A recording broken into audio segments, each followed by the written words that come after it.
Hello, I'm Michael Holmes with a special report on blogging.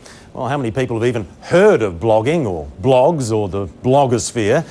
Well, if you haven't, you should. It's here, it's growing, and it's having an influence in your world. Recently, I hosted a lively panel discussion on the issue of blogging and the Fifth Estate, its impact and its future. Here now, a look at how blogs have influenced some big issues in the United States. Somewhere around the world, a weblog is created every 5.8 seconds. Part personal web journal, part internet wire service, and very often critic of traditional journalists.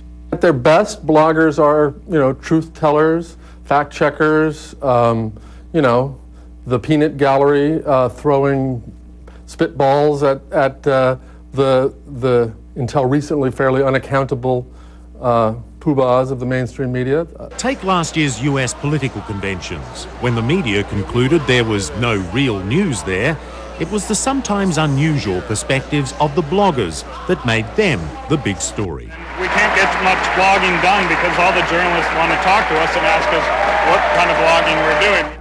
With the end of the campaign, blogs took on a new role, media watchdog.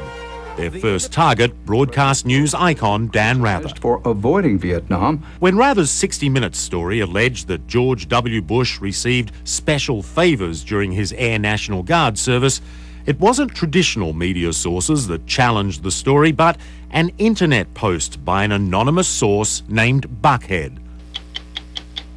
For 12 days, CBS defended its story, then this. It was a mistake. CBS News deeply regrets it. Also, I want to say personally and directly, I'm sorry.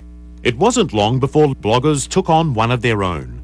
Jeff Gannon, a White House correspondent for the little-known Talon News Service, lobbed so-called softball questions during West Wing briefings, easy questions. Few in the press corps complained.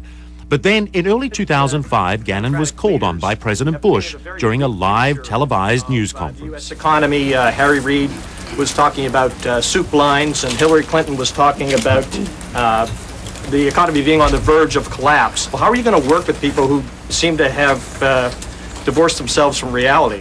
The blogs pounced, accusing him via the internet of everything from political bias to using a false name with the knowledge of the White House to being a gay escort. 10 days later, Gannon resigned.